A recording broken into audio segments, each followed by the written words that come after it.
नमस्कार दोस्तों, कैसे हो आप सब। और मैं आपको स्वागत करता हूं अपने मैकेनिकल ट्यूटर चैनल पे। सबसे पहले तो आप सब कैसे, आशा करता हूं सब लोग ठीक होंगे, घर पे होंगे, सब लोग सलामत होंगे। तो दूसरी चीज़, लास्ट सेशन में हमने डिस्कस किया था इम्पोर्टेंस ऑफ क्या, कैसे पढ़ना है हमको, किस तरीके से प्लानिंग करके पढ़ना है, इम्पोर्टेंस ऑफ स्ट्रेटजी, प्लानिंग, ये सारी चीज़ हमने डिस्कस की थी।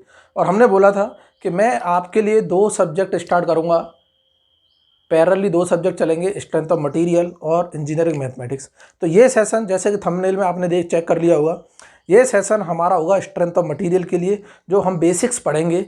और ये क्लास इतनी इंपॉर्टेंट है कि अगर जिसको ये क्लास समझ आ गई, पूरा स्ट्रेंथ ऑफ मटेरियल बड़ा आसान हो जाएगा। क्योंकि किसी भी चीज़ के अगर हमने बेसिक समझ लिए, एक बार हमने बेसिक समझ लिए, तो सारी चीज़ें क्या हो जाती हैं, बड़ी आसान हो जाती हैं।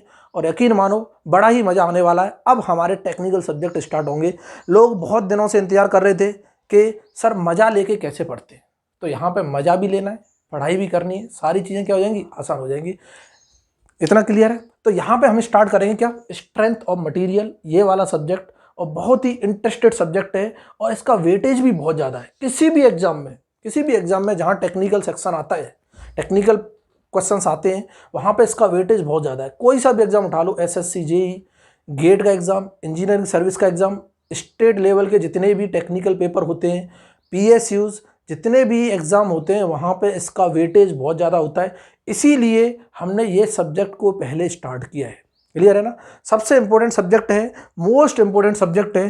किस किस के लिए पढ़ सकते हैं, पहले तो मैं ये बताऊंगा। जो भी पेपर जिसको ये देना है वो इसके लिए पढ़ सकता है।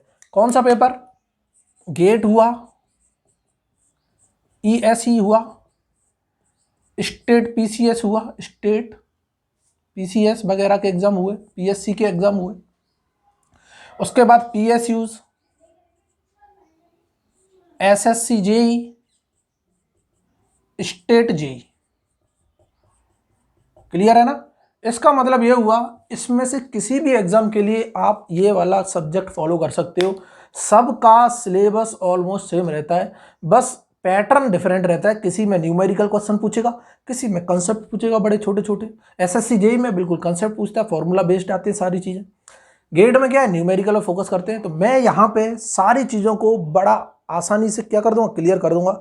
और बहुत ही आसानी से पढ़ेंगे, कंसेप्चुअल पढ़ेंगे। क्लियर है ना, इतना क्लियर है। और बहुत मज़ा आने वाला है, इधर देखते रहना। सबसे पहले चैनल को लाइक कर दो, सब्सक्राइब कर दो, ज़्यादा से ज़्यादा शेयर करो, ताकि हमको भी मज़ा आए कि हाँ ज़्यादा लोग देख रहे हैं, तो हमको भी अंदर से पॉजिटिव एनर्जी मिलेगी। हम और अच्छे से आपको क्या करेंगे, सारी चीज़ें डिस्कस करेंगे। क्लियर है ना। किसी का कोई चार्ज नहीं लगता है शेयर करने का, अगर चार्ज लगता है तो ना करें, अगर चार्ज नहीं लग रहा है तो ज़्यादा से ज़्यादा शेयर करें जरूर। क्लियर है ना। इधर देखो, तो मैं यहाँ पर डिस्कस करूँगा कौन सा सब्जेक्ट, स्ट्रेंथ ऑफ मटीरियल, जिसको हम सॉम बोलते हैं शॉर्ट में। सॉम, इसका नाम है क्या, स्ट्रेंथ ऑफ मटेरियल। देखते रहना, स्ट्रेंथ ऑफ मटेरियल। नजरें नहीं हटनी चाहिए बोर्ड से, नजरें हट गई तो क्या होगा, बड़ी दुर्दशा हो जाएगी।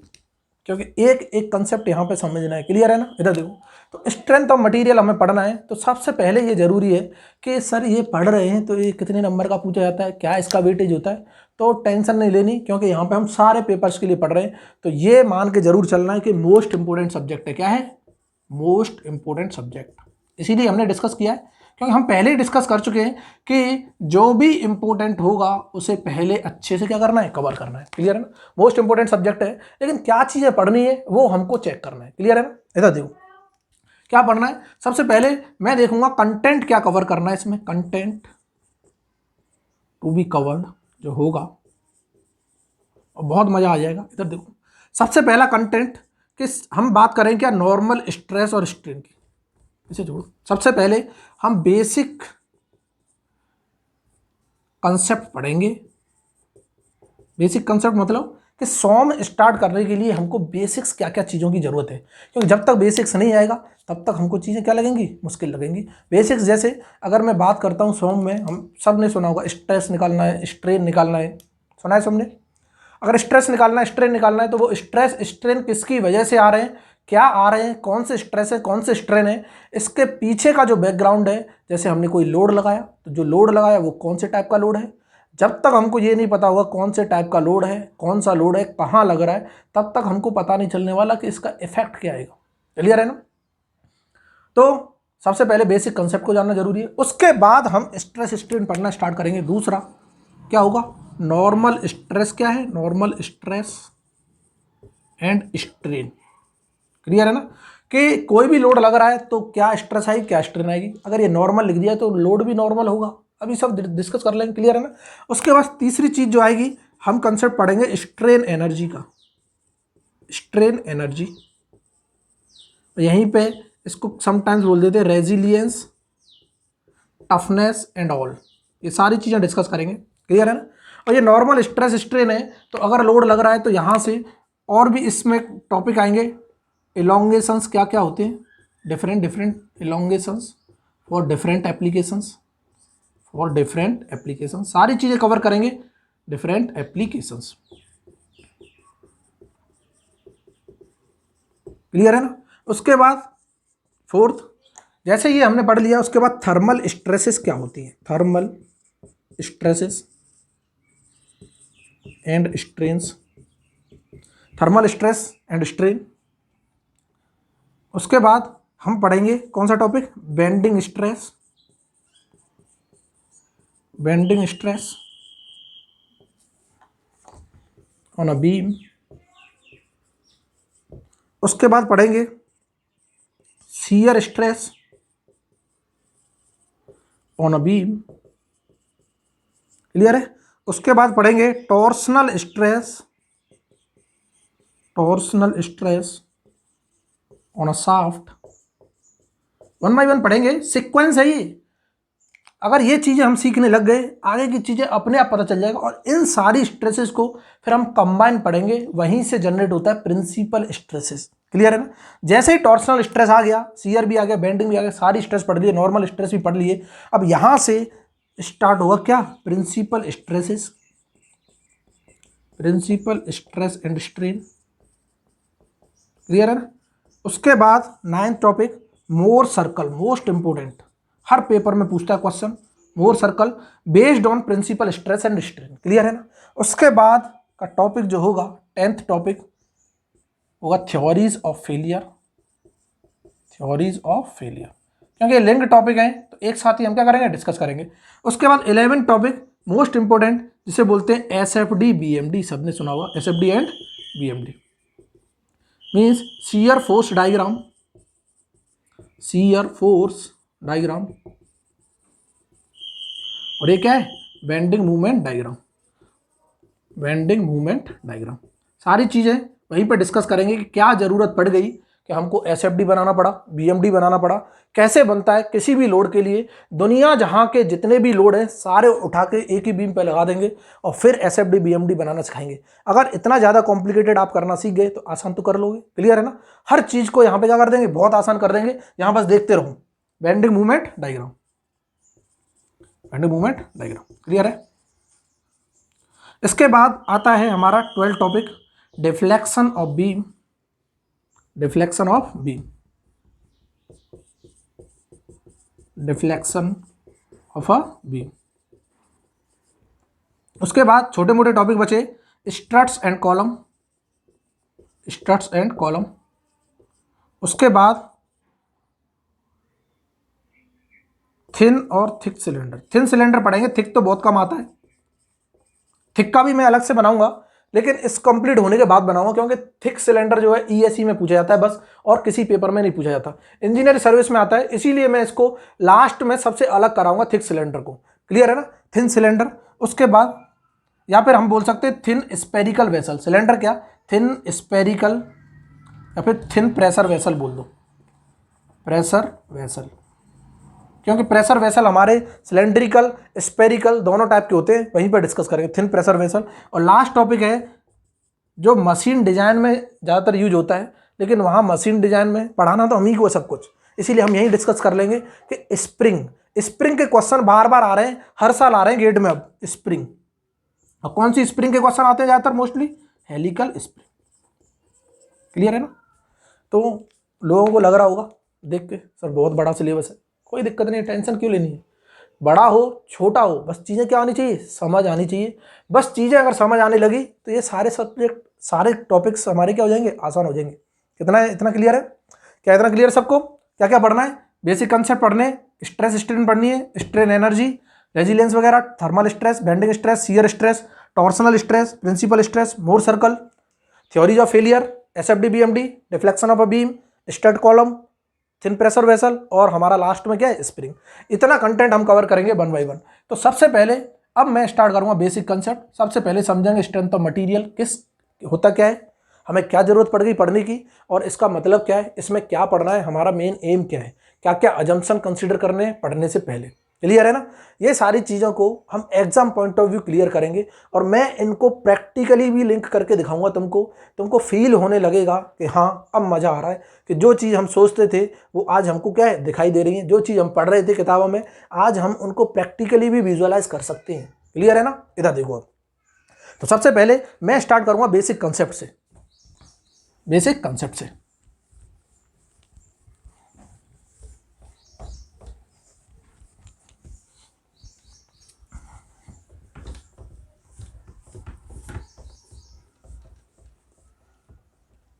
इधर देखो,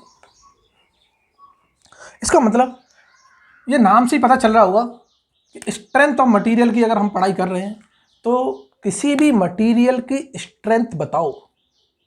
समझ आ रहा है सबको? कि स्ट्रेंथ का मतलब है कि अगर कोई भी मटेरियल कितना कुछ झेल सकता है। जैसे मैं बात करता हूँ किसी इंसान की, समझना चीज़ों को। अगर मैं बोलता हूँ कि तुमको 50 kg वेट उठा के उधर जाना है, 1 किलोमीटर, 500 मीटर, 100 मीटर कहीं भी जाना है, तो वो बड़े आराम से जाएगा, क्योंकि उसकी कैपेसिटी है, उसकी स्ट्रेंथ है 50 kg वेट उठाने की। अगर मैं बोलता हूँ कि अगर 70 kg वेट अपने सर पे रखो और जाओ, तो क्या होगा? तेल पानी निकल जाएगा। क्लियर है ना? क्योंकि उसकी स्ट्रेंथ क्या थी? 50 kg थी, उसकी कैपेसिटी ही 50 kg थी, तो वो 70 kg कैसे बियर करेगा? इसका मतलब 70 kg अगर हमने रख दिया तो कहीं ना कहीं फेलियर आने वाला है।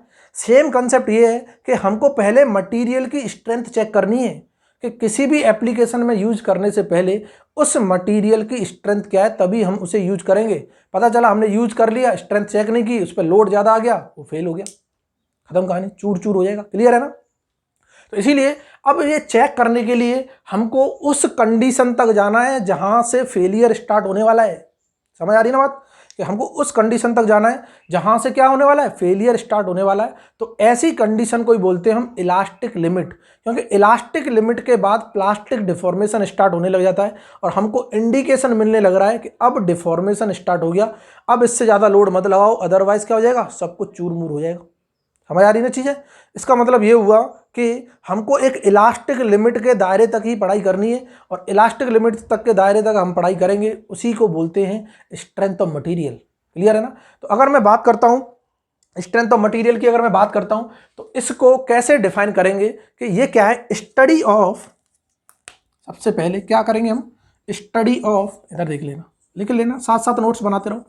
Study of internal resisting force, internal resisting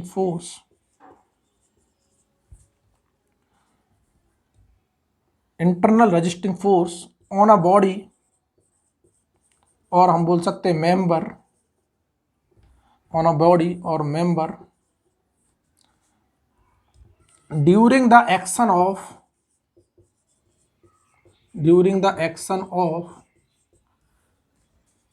applied external load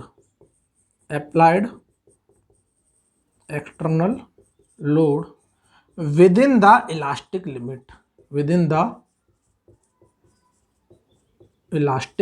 limit, बोल दो या फिर रेंज बोल दो। इस चीज को बहुत ध्यान से समझना है, क्योंकि ये बेसिक्स हैं। बेसिक्स अगर समझ आ गए, हर चीज तुमको बड़ी आसान लगेगी। कि मैं बोल रहा हूं इंटरनल रेजिस्टिंग फोर्स, मतलब कि बॉडी के अंदर कौन रेजिस्टेंस क्रिएट कर रहा है। अगर मैं बाहर से फोर्स लगा रहा हूं तो अंदर रेजिस्टेंस फोर्स क्रिएट हो रहा होगा। वो किसकी वजह से हो रहा है? कि मैंने अगर एक्सटर्नल लोड लगाया है, देखो अगर मैंने एक्सटर्नल लोड लगाया उसकी वजह से क्या है? इंटरनल रेजिस्टिंग फोर्स आया। लेकिन इसकी स्टडी हमें कहाँ करनी है? सिर्फ इलास्टिक रेंज तक ही करनी है। उसके बाद का तो फेलियर होने लग जाता है, उसे बोलते हैं हम प्लास्टिसिटी। तो वहाँ पे हम नहीं जाते हैं। क्लियर है ना? तो हम प्लास्टिक रीजन में नहीं जाते, सब कुछ इलास्टिक रीजन में ही क्या करेंगे? डिस्कस करेंगे। और मैं सिंपली बोल सकता हूँ कि स्ट्रेंथ ऑफ मटीरियल क्या होता है। और अगर मैं बोलता हूँ, और इसका दूसरा मीनिंग कि mechanics of mechanics of deformable bodies, deformable bodies. अगर मैं बात करता हूं डिफॉर्मेबल बॉडीज की और मैकेनिक्स की, कि दो वर्ड आ रहे हैं, सबको दिख रहा है मैकेनिक्स और डिफॉर्मेबल बॉडी, तो हम दोनों को समझना है कि मैकेनिक्स क्या होती है और डिफॉर्मेबल बॉडीज क्या होती है। कि अगर मैं बात करता हूं स्ट्रेंथ ऑफ मटेरियल की, strength of material is the mechanics of deformable body. Mechanics का मतलब होता है कि ब्रांच ऑफ साइंस, ये क्या है, branch of science deals with the study of, deals with the study of deals with the study of forces that is क्या क्या हो, एक्सटर्नल और internal forces, internal forces acting on a member, on a structure की बात करो, चाहे क्या करो, मेंबर की बात करो, चाहे क्या करो, किसी बॉडी की बात करो, ड्यूरिंग इट्स फंक्शनलिटी।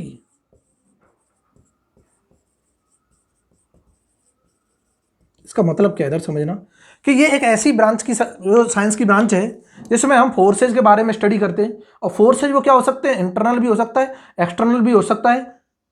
किसी भी मेंबर पे लगाओ, स्ट्रक्चर पे लगाओ, बॉडी पे लगाओ, जब वो मेंबर उस अपने काम के दौरान यूज किया जा रहा हो। इसका मतलब सिंपल ये है कि अगर मैं कोई भी मेंबर यूज कर रहा हूं तो उस दौरान उस पर क्या फोर्स लगाए, चाहे वो इंटरनल हो एक्सटर्नल हो, ऐसी जो साइंस की ब्रांच है उसी को हम क्या बोल रहे हैं, मैकेनिक्स बोल रहे हैं। क्लियर है ना। अब ये मैकेनिक्स है तो मतलब study of internal external forces हो गई, लेकिन किस पे हो रही है, डिफॉर्मेबल बॉडीज पे हो रही है। अब यहां से हम समझेंगे कि डिफॉर्मेबल बॉडीज क्या होती है, और एक और बॉडीज होती है जिसे बोलते हैं रिजिड बॉडी, और उसी का दूसरा नाम है डिस्प्लेस बॉडी। तो डिफॉर्मेबल बॉडीज में बोल दूंगा which have deformation after applying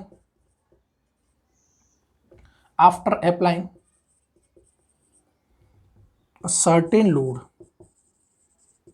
clear है ना, कि जिसके पास क्या होते हैं, मतलब जिस बॉडी के डिफॉर्मेशन हो जाते हैं लोड लगाने से, उसी को बोलते हैं हम क्या, डिफॉर्मेबल बॉडीज। क्या इतना क्लियर है, इधर देखना कैसे। अगर हम बात करेंगे कौन सी डिफॉर्मेबल होती है, अभी देखना बार बार एक ही चीज आ रही है, लोड, कहीं हर जगह देखो लोड आ रहा है, एक्सटर्नल लोड, इंटरनल लोड। अब हमें ये जरूरी होगा जानना कि ये लोड होता क्या है, लोड क्या होता है, कितने टाइप्स के लोड होते हैं, इनको बहुत जरूरी है समझना। क्लियर है ना। तो अभी देखो डिफॉर्मेबल बॉडीज, मैं एग्जांपल ले रहा हूं, इधर देखना सबको समझ आ जाएगा। एग्जांपल अगर मैं लेता हूं कि मैंने कोई एक क्या किया, एक कोई भी मेंबर लिया, ये लो ये मेंबर ले लिया, सबको दिखाई दे रहा हो,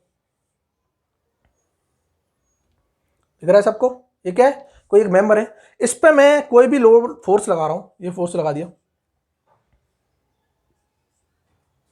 ये मान लो फोर्स पी है, इधर भी क्या है, पी फोर्स। क्लियर है ना। अब बहुत से लोग बोल रहे हो सर दोनों जगह फोर्स क्यों लगाए, क्या जरूरत पड़ गई दोनों जगह फोर्स लगाने की। समझना इधर, यहाँ चीज़ों को बेसिक से समझोगे बड़ा आसान लगेगा। ये हम बात कर रहे हैं डिफॉर्मेबल बॉडीज की, इसका मतलब डिफॉर्मेशन होना चाहिए, और डिफॉर्मेशन का मतलब है कि इसके जो इंटरनल मॉलिक्यूल्स हैं वो क्या होने चाहिए, अपनी पोजीशन से क्या होने चाहिए, इनके रिलेटिव मोशन जो हैं मॉलिक्यूल्स के, वो क्या होने चाहिए, डिस्प्लेस होने चाहिए अपनी जगह से। अगर अपनी जगह से डिस्प्लेस होंगे तभी इसमें डिफॉर्मेशन आएगा, आएगा कि नहीं आएगा। तो इसका मतलब अगर मैं एक ही लोड लगाता, इधर देखो दो लोड नहीं लगा रहे लोग, बहुत लोगों के मन में एक ख्याल चल रहा होगा, पता नहीं सर क्यों याद करके आ गए, बस इसी तरह बता रहे हैं। इधर देखो, तो अगर मैं एक तरफ लोड लगाऊंगा क्या फील नहीं होता, अगर मैंने इधर लोड लगाया, देखो ये मार्कर है, और मैं यहाँ से लोड लगाया, लोड लगाने के बाद क्या इसमें कोई अंदर के स्ट्रक्चर में डिफॉर्मेशन आएगा, बिल्कुल नहीं आएगा। ये तो अपनी जगह से हिल गया ना, अंदर तो डिस्टर्बेंस ही नहीं हुआ। ऐसी बॉडीज को बोलते हैं हम रिजिड बॉडीज, और इन्हीं का दूसरा नाम है डिस्प्लेस बॉडी। नाम से पता चल रहा है कि ये अपनी पोजीशन से क्या हो रही है, डिस्प्लेस हो रही है। लोड लगाने के बाद जो अपनी पोजीशन से डिस्प्लेस हो जाए पूरी बॉडी, उसको बोलते हैं डिस्प्लेस और रिजिड बॉडी। और जो बॉडी अंदर के स्ट्रक्चर को डिफॉर्म कर दे उसे बोलते हैं डिफॉर्मेबल बॉडी। डिफॉर्म तभी कर सकती है जब इक्वल एंड अपोजिट फोर्स दोनों साइड लग रहा हो, ताकि ये एक दूसरे को मूव ना करने दो। अगर नेट रिजल्टेंट फोर्स इस पे आ गया तो न्यूटन का सेकंड लॉ यहाँ पे एक्ट कर जाएगा, और वो बोलता है कि अगर किसी भी बॉडी पे नेट रिजल्टेंट फोर्स लगता है तो वो बॉडी मूव करने लग जाती है, कोई भी उसमें डिफॉर्मेशन नहीं आते। क्लियर है ना। तो इसीलिए डिफॉर्मेबल बॉडीज अगर हमें इसे बनाना है तो हमको दोनों side equal and opposite load लगाना पड़ेगा, लगा दिया। क्लियर है ना। अब मैं जैसे इसको खींचूंगा तो अंदर कुछ ना कुछ डिफॉर्मेशन आएंगे, ऐसी बॉडीज को बोलते हैं हम क्या, डिफॉर्मेबल बॉडी। तो ये खींचने के बाद क्या होगा, कुछ इस तरह की बनेगी, इधर देखना, इधर से बना रहा हूं, ये बॉडी खींचने के बाद अपनी पोजीशन ऐसे बना लेगी, इसकी लेंथ थोड़ी बढ़ जाएगी और इसकी क्या है, विड्थ घट जाएगी। तो ये लोड वो लग ही रहा था, तो ऐसी बॉडीज को बोलते हैं हम डिफॉर्मेबल बॉडीज। तो क्लियर है। तो हमने देखा स्ट्रेंथ ऑफ मटेरियल होता क्या है, चाहे ये डेफिनेशन हो चाहे ये डेफिनेशन हो, दोनों चीजें क्या है, सेम है। सबको क्लियर है। अब मैं रिजिड बॉडी और डिस्कस कर लेता हूं यहीं पे, अगर हमने डिफॉर्मेबल किया है तो। क्लियर है ना, इसको मिटा रहा हूं, सबको समझ आ रहा है ना। अगर किसी को कोई भी डाउट हो कमेंट सेक्शन में एक बार जरूर छोड़ो कि सर ऐसे नहीं मजा आ रहा, कैसे करना है कैसे नहीं करना है। हम कोशिश करेंगे इन सारी चीजों को और आसान बनाने की। बाकी चीजें पढ़ते रहो, बहुत आसान है। इधर देखो, अगर मैंने डिफॉर्मेबल बॉडीज अगर डिस्कस किया है तो हम देख लेते हैं क्या, रिजिड बॉडीज के बारे में और पढ़ लेते हैं एक बार। रिजिड बॉडीज क्या है, इधर देखना,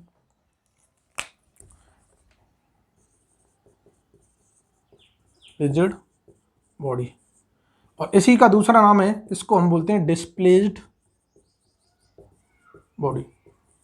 क्लियर है ना। एग्जाम्पल अगर हम बात करेंगे, यहां पे लिख भी सकते हो,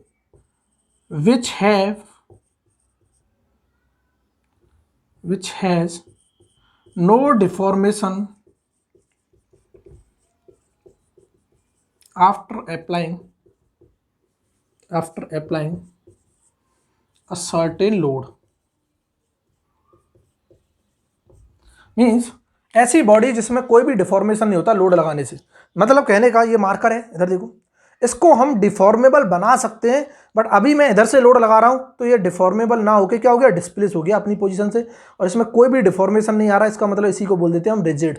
रिजिड बॉडी का मतलब होता है, जैसे हमने सुना हुआ रिजिड स्ट्रक्चर। रिजिड स्ट्रक्चर का मतलब कुछ भी लोड लगा दो उस पर कोई फर्क नहीं पड़ रहा। क्लियर है ना। इधर देखो, तो एग्जाम्पल अगर मैं लूंगा, मान के चलो मैंने वही मेंबर ले लिया, लो कोई बॉडी ले ली, इसको रेस्ट करा दिया कहाँ, ग्राउंड पे, और जैसे इसको रेस्ट कराऊंगा मैंने यहाँ पे क्या लगा दिया, एक लोड लगा दिया, सिंपल लोड लगा रहा हूँ। इसका मतलब ये अपनी पोजीशन से कहाँ चली जाएगी, इधर डिस्प्लेस हो जाएगी। बस जिस डायरेक्शन में लोड लगाए उसी डायरेक्शन में क्या हो जाएगी, डिस्प्लेस हो जाएगी। इसके इंटरनल स्ट्रक्चर में कोई भी चेंज नहीं आएगा।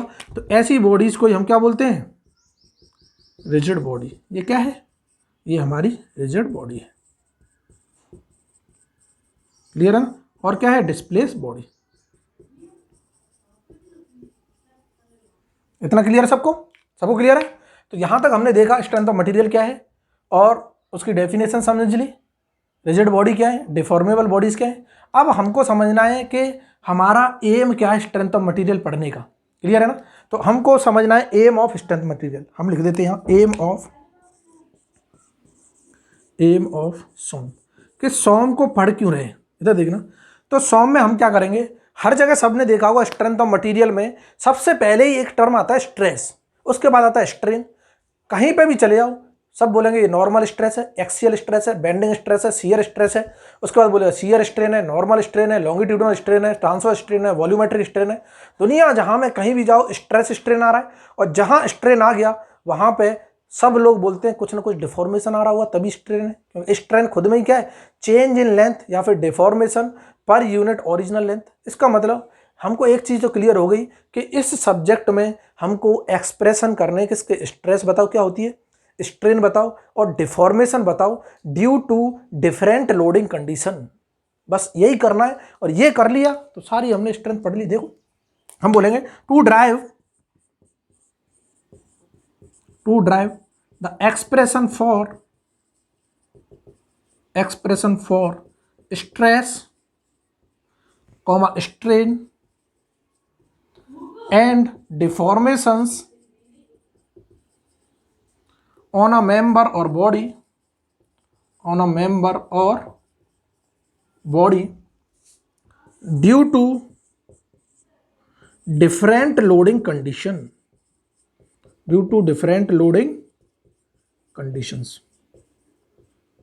इसका मतलब एक चीज तो क्लियर हो गई, इस लाइन को ढंग से समझना है कि मुझे को ऐसे एक्सप्रेशन ड्राइव करने हैं स्ट्रेस के, स्ट्रेन के और डिफॉर्मेशन के, कि अगर मैं किसी भी बॉडी पे डिफरेंट लोड लगाता हूं, डिफरेंट लोड मतलब अब यहाँ पे लोड भी बहुत अलग अलग तरह के होंगे, जैसा लोड लगाऊंगा ऐसी स्ट्रेस आएगी, ऐसा ही स्ट्रेन आएगा, ऐसे ही डिफॉर्मेशंस आएंगे।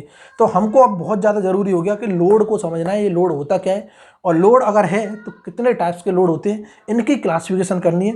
तो इनकी क्लासिफिकेशन करने के लिए मैं यहाँ पर डिस्कस करूँगा कि लोड क्या होता है, उसके बाद लोड की क्लासिफिकेशन क्या है, इन सब चीज़ों को हम वन बाई वन क्या करेंगे, डिस्कस करेंगे। इधर देखो,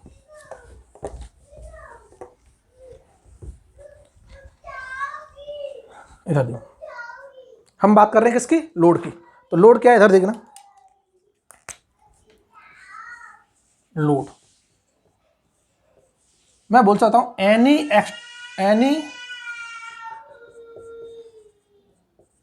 एक्सटर्नल फोर्स, क्या है, एनी एक्सटर्नल फोर्स और कपल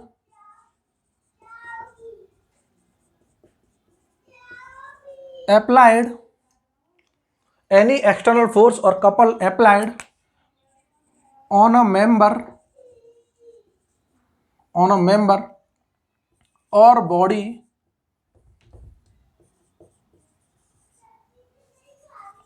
during its functionality,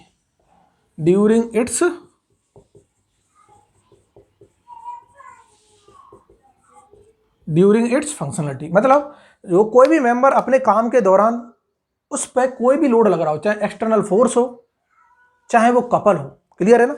अब जैसे ही फोर्स की बात की और कपल की बात की, यहां से हम दोनों चीजों को समझना है। कपल क्या होता है देख लेते हैं, इधर देखना, कपल मतलब लोड तो सबको समझ आ गया। लोड का मतलब है कोई भी एक्सटर्नल फोर्स या फिर कोई भी कपल उस मेंबर के काम के दौरान उस पर लग रहा हो, उसी को हम क्या बोलते हैं, लोड बोलते हैं। एनी एक्सटर्नल फोर्स और couple applied on a member और body during its functionality is known as load, clear है ना। अभी मैं बोल रहा हूं फोर्स तो सब जानते हैं, फोर्स लगा दिया हमने, लीनियर फोर्स लगा दिया, किसी भी डायरेक्शन में फोर्स लगा दिया। Force is a vector quantity, सब जानते हैं, which has direction and magnitude as well as, clear है ना। अब कपल की बात करूंगा, कपल को कैसे डिफाइन करते हैं, कपल बोलो और क्या बोलो, मूवमेंट बोलो। ये दोनों चीजें सेम है बट इनकी अलग अलग नाम क्यों है। मूवमेंट को तो हम सिंपली डिफाइन करते हैं, मूवमेंट क्या है, मूवमेंट इज इक्वल टू, तुरंत बोल देते हैं, कोई लीनियर फोर्स लग रहा होगा into perpendicular distance, movement is equal to force into perpendicular distance. अब प्रॉब्लम ये है कि अगर ये डिस्टेंस है, फोर्स तो हमें पता चल जाए कहीं भी लगा है, और ये परपेंडिकुलर डिस्टेंस है, तो ये परपेंडिकुलर डिस्टेंस को मेजर कहां से करना है। सबसे बड़ी दिक्कत क्या है कि इस परपेंडिकुलर डिस्टेंस को मेजर कहां से करना है, जहां से मेजर करेंगे उसी पॉइंट के अबाउट मूवमेंट आ रहा हुआ। तो मूवमेंट हमेशा क्या निकलता है, about any point,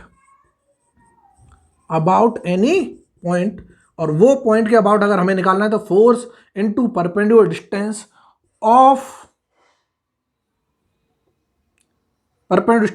force about that point, clear है सबको। मैं अभी एग्जांपल लूंगा, अभी मैं मूवमेंट डिस्कस कर रहा हूं, इधर देखना कि मैंने कोई भी क्या लिया, बॉडी लिया, और ये बॉडी में मैंने बोल दिया कि यहां पे इसका क्या, इसको मैंने हिंज कर रखा है, लो कर दिया। अब इस पॉइंट के अबाउट मुझे मूवमेंट निकालना है, तो मूवमेंट निकालने के लिए एक फोर्स चाहिए।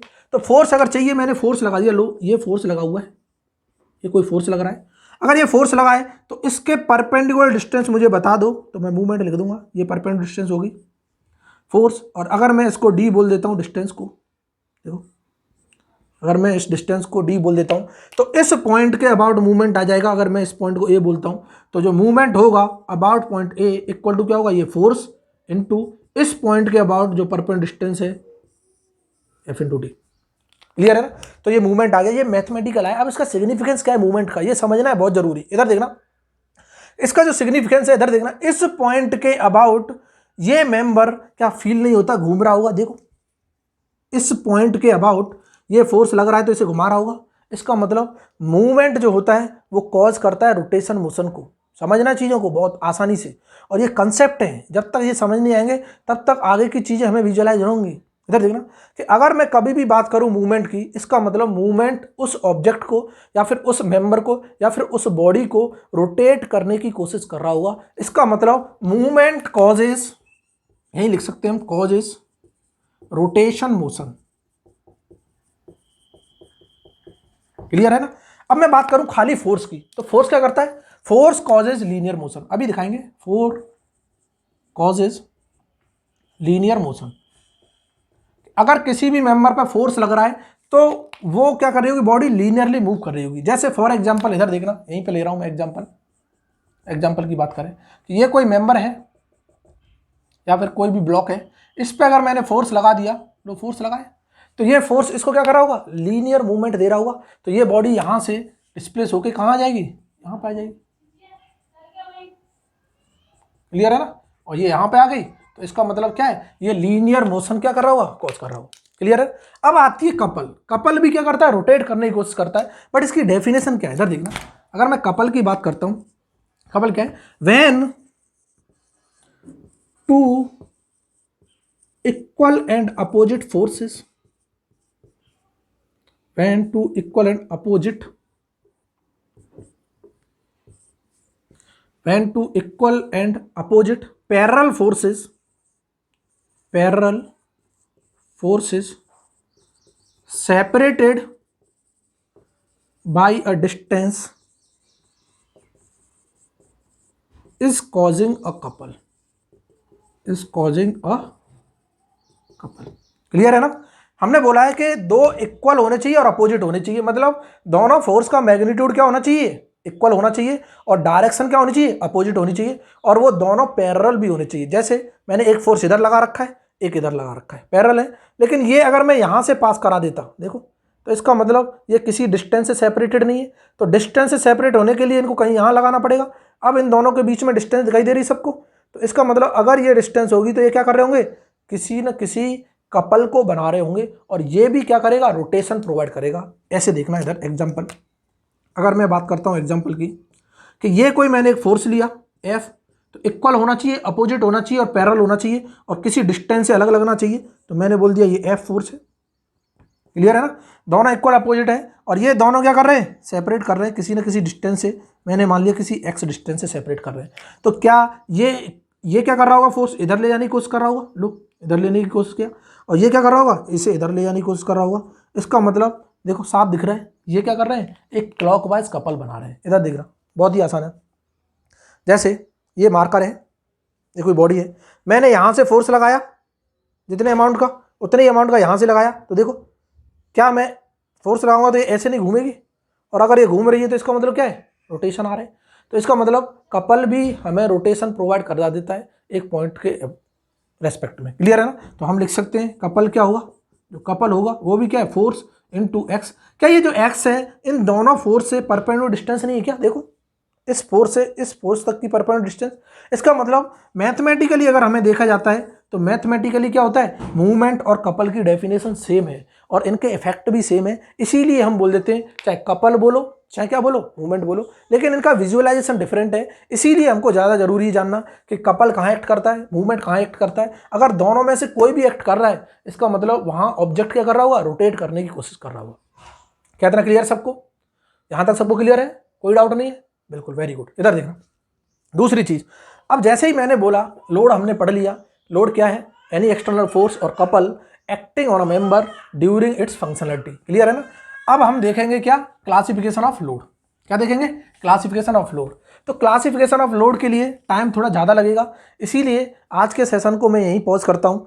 किसी को कोई भी डाउट हो, कोई भी प्रॉब्लम हो, टेंशन नहीं लेनी है, बस कमेंट कर देना है, मैं उसका सॉल्यूशन वहीं पे बच्चों को बता दूंगा। क्लियर है ना? दूसरी चीज़ कि यहाँ तक सबको क्लियर है, बेसिक्स हमने डिस्कस किया आज। इसी तरह से हम चीज़ों को वन बाई वन क्या करेंगे, पढ़ के समझेंगे, और इन्हीं चीज़ों को हम क्या करेंगे, आराम से क्या करेंगे, वन बाई वन हम स्टेप मूव करेंगे, और बहुत आसान हो जाएगा, टेंशन नहीं लेनी। साथ ही साथ नोट्स बनाने, और मैं तुमको ये भी बताऊंगा शॉर्ट नोट्स बनाने का तरीका क्या है, चीज़ों को कितनी जल्दी से जल्दी रिवाइज कैसे कर सकते हैं। क्लियर है ना? आज के सेशन में किसी को कोई दिक्कत नहीं है, तो इस सेशन को हम यहीं पे क्या करते हैं, पॉज करते हैं। बाकी का जो सेशन होगा हमारा, इसी से आगे कंटिन्यू करेंगे। वो सेशन क्या होगा, क्लासिफिकेशन ऑफ लोड। बताओ लोड कितने क्लासिफिकेशन के होते हैं, और अगर इतने क्लासिफिकेशन हैं तो इसका इफेक्ट मेंबर पे जो पड़ेगा वो क्या स्ट्रेसेस जनरेट करेगा, कौन कौन सी स्ट्रेस होंगी, कौन कौन से स्ट्रेन होंगे, वो सारी चीज़ें हम देखेंगे नेक्स्ट सेशन में। तो अगर हमारा वीडियो, ये मेरा सेशन अगर पसंद आया है तो लाइक करो, ज़्यादा से ज़्यादा लाइक करो, ज़्यादा से ज़्यादा शेयर करो, लोगों को, अपने फ्रेंड्स को शेयर करो, जो भी लोग मैकेनिकल में हैं उनको सबको शेयर करो, तो उनका भी बेनिफिट होगा, तुम्हारा बेनिफिट होगा, इसीलिए बोल रहा हूँ कि अगर वो भी लोग इसी सेशन को पढ़ेंगे तो आपस में लोग डिस्कस कर सकते हैं, और डिस्कस करेंगे तो उससे क्या होता है, डिस्कस करने से हमेशा नॉलेज बढ़ती है, कम नहीं होती है। क्लियर है ना? तो ज़्यादा से ज़्यादा अपने दोस्तों को शेयर करो। कोई ये मत सोचना नहीं वो मुझसे ज़्यादा सीख जाएगा, ऐसा कभी कुछ नहीं होता। जो जिसे सीखना है वो तो दुनिया जहाँ में कहीं ना कहीं से सीख रहा हुआ। तो इसीलिए अगर चीज़ें अच्छी लग रही हैं तो इसको ज़्यादा से ज़्यादा शेयर करना है, लाइक करना है, सब्सक्राइब करना है चैनल को। और जितना ज़्यादा आप लोग इस चैनल को सब्सक्राइब करोगे उतना ही हम क्या करेंगे, इसको मैं और अच्छे से इसे वेल ऑर्गेनाइज कर दूंगा, लाइव क्लासेस कंडक्ट करा दूंगा। सारी क्लासेस तुम्हारी टाइम से पहले सब कुछ अरेंज हो जाएंगी। क्लियर है ना? बाकी के लिए thank you so much, support करने के लिए थैंक यू।